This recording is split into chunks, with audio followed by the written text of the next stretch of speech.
Alors, on va faire un petit retour en arrière aujourd'hui sur les premiers emails qui m'ont fait comprendre un petit peu comment fonctionnait l'email marketing et comment faire mon copywriting avec un site qui faisait de superbes emails à l'époque. On est en 2020, il me semble. Ça fait partie vraiment des emails où je m'étais dit waouh, c'est impressionnant ce qu'ils font. Par contre, terrible produit et terrible exécution, étant donné que maintenant, cette boutique n'existe plus et a arnaqué énormément de clients.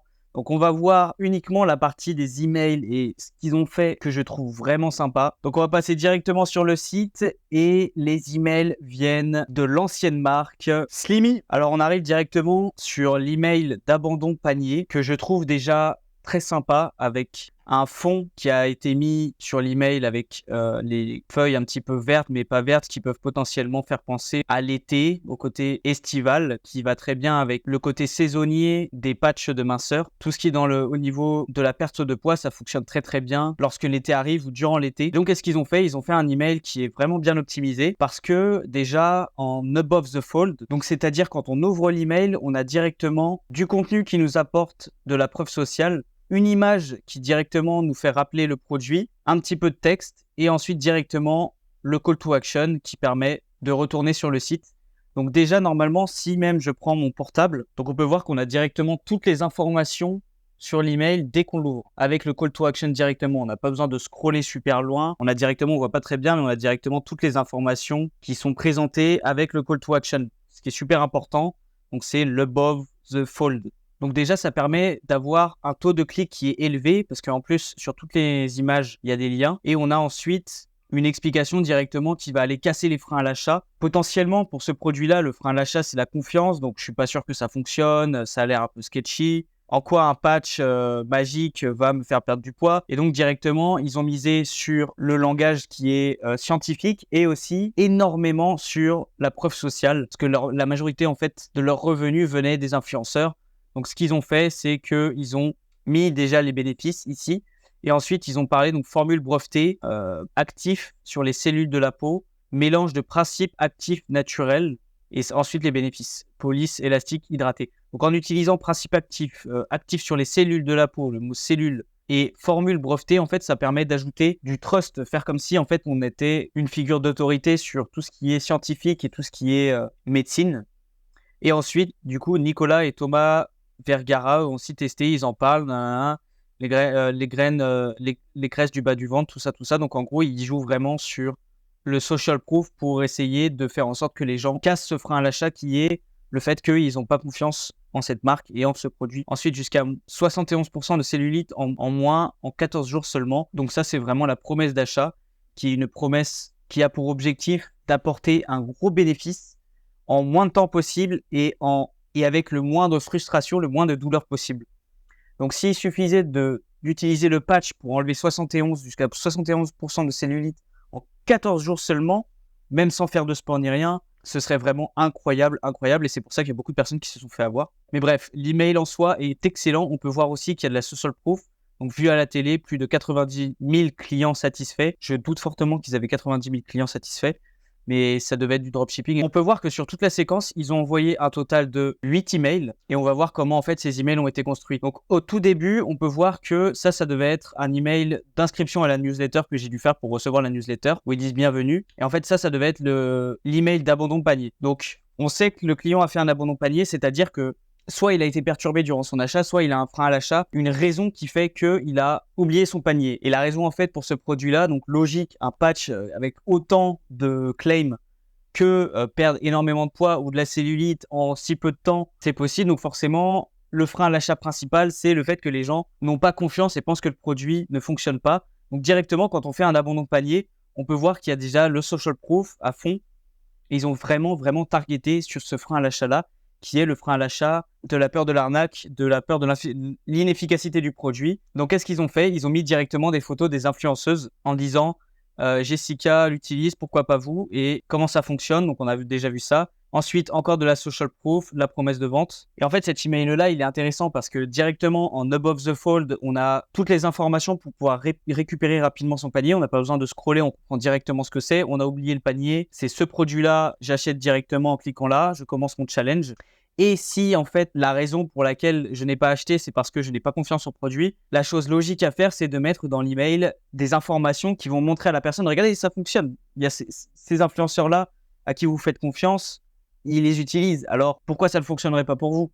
Donc le premier email, on peut remarquer qu'il n'y a pas de discount, il n'y a pas de code promo. C'est parce que les codes promo, c'est comme les antibiotiques, c'est pas automatique. Faut pas mettre des codes promo tout le temps comme ça, en fait, ça sert à rien.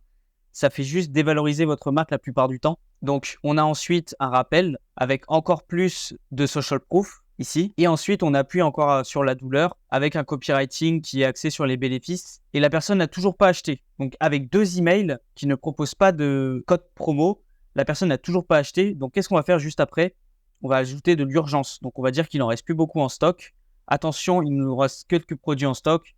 Faites vite votre achat. Et ensuite, on ajoute encore plus de social proof parce que vraiment, c'est le seul problème en fait avec ce produit, c'est que les gens n'ont pas confiance qu'il fonctionne. Donc, le fait d'avoir une belle boîte, des beaux influenceurs qui utilisent le produit, tout ça, ça donne confiance. Donc, ils mettent ça dans les emails. Donc, premier email, deuxième email, juste un rappel plutôt classique. Troisième email, ils n'ont toujours pas acheté, donc là, on commence à mettre de l'urgence. S'ils n'ont toujours pas acheté avec l'urgence, qu'est-ce qu'on fait pour gagner la vente? On propose un code promo de 60%, ce qui est vraiment énorme. Mais là, pour le coup, ils voulaient juste vendre le maximum en moins de temps possible. Donc, code promo. Ensuite, après le code promo, de l'urgence concernant le code promo, il vous reste 12 heures pour profiter des 60% avec encore du social proof, mais différent à chaque fois.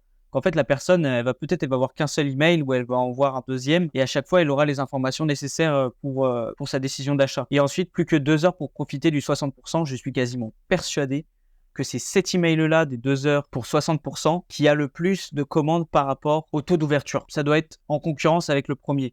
Parce que les gens, souvent, ils achètent au dernier moment et c'est vraiment à la dernière pression qu'ils se disent « Ok, c'est plus le moment de réfléchir, c'est soit je passe à l'action tout de suite, soit je le fais pas. » Et ensuite, ils envoient un dernier message 2 heures après où ils disent sur le point d'expirer. Donc, en fait, c'est pas super logique parce qu'ils disent qu'il restait que 2 heures. Et ensuite, 2 jours après, ils renvoient. Mais en gros, ce qu'on apprend avec cette marque, ce qui est super intéressant, c'est que de 1, les codes promo, c'est pas automatique et on n'est pas obligé d'utiliser les codes promo. Les 2 premiers, c'est juste rappeler le panier abandonné et apporter des informations qui va permettre de casser les freins à l'achat. Ensuite, s'ils n'ont toujours pas acheté, on apporte un petit peu d'urgence sur le fait de c'est le moment ou jamais, votre panier va expirer. S'ils n'ont toujours pas acheté, à ce moment-là, on propose une réduction. Donc là, la réduction est complètement légitime. Et ensuite, s'ils n'ont toujours pas acheté avec la réduction, ce qui est quasiment toujours à faire, c'est de renvoyer des emails avec des countdowns, donc des timers qui vont aller baisser petit à petit et rappeler à la personne que le code promo est bientôt plus disponible. Donc 12 heures, ensuite 2 heures. Et voilà.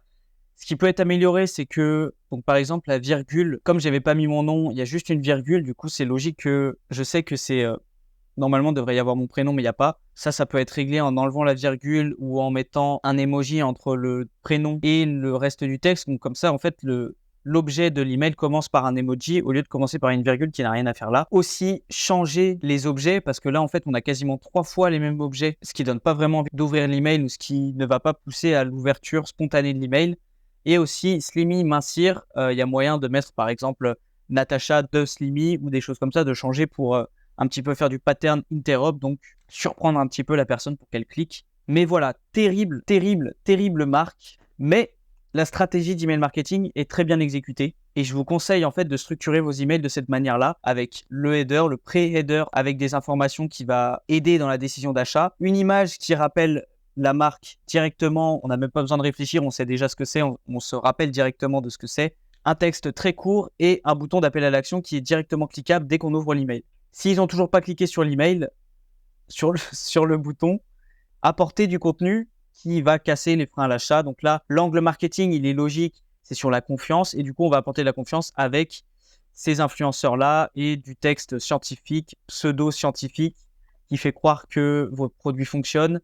Et encore une fois, je le dis, c'est pas des choses à répéter. Ils ont arnaqué beaucoup de personnes. Mais quand ce site était en ligne, je sais qui a fait ce site et qui l'a abandonné, mais je vais pas lâcher les noms parce que c'est pas super cool. Ils se sont peut-être repentis, mais c'était vraiment du gros one shot. Le produit, ils l'ont fait exploser. Ils ont mis du gros budget pour des influenceurs. Après, est-ce que ça a fonctionné, est-ce que ça a pas fonctionné?